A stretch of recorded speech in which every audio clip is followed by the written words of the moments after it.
Going to a track like Sydney Motorsport Park for an event like the ASBK under lights is a pretty amazing experience for somebody that hasn't done it before.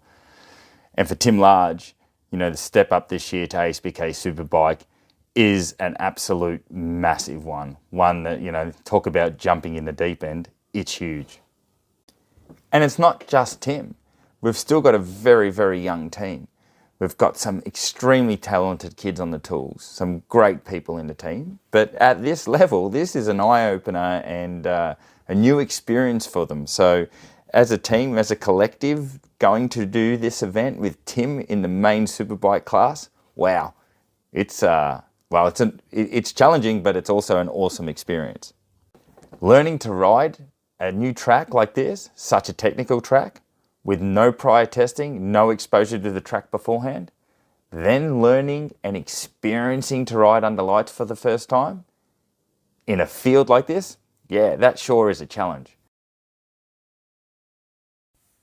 So a really important element that can be overlooked is the atmosphere in the pit box, the support of the team to the rider. You know, we're throwing this guy into the deep end. He needs to at least feel that when he comes back to the pit box, that he's got the support of his team and that the team has his back. Even little funny things, like there was an autograph session and a pit walk, and Tim joked that if anyone had seen where he qualified in his lap time, no one would be asking him for an autograph. But little kids did, and they wanted to sit on his motorbike, which was really, really cool.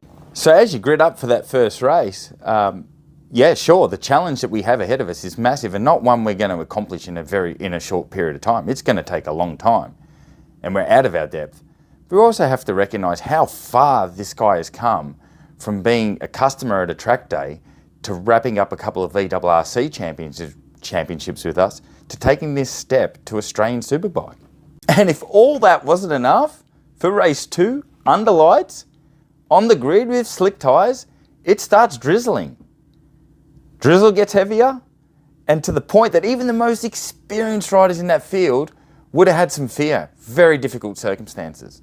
The race got going, but it was red flagged and to be restarted under full wet conditions, which meant that Tim had to jump onto a motorbike that he'd never ridden, our spare wet bike, and he'd never even ridden a superbike in the wet. On a track he didn't know, under lights. What a challenge. The challenge he had and how he equipped himself. And he finished the race, yeah? He didn't give up and he kept finding time. He kept chipping away and kept building. So that's a performance, while on paper you might not think is great, but it's something you should be really proud of.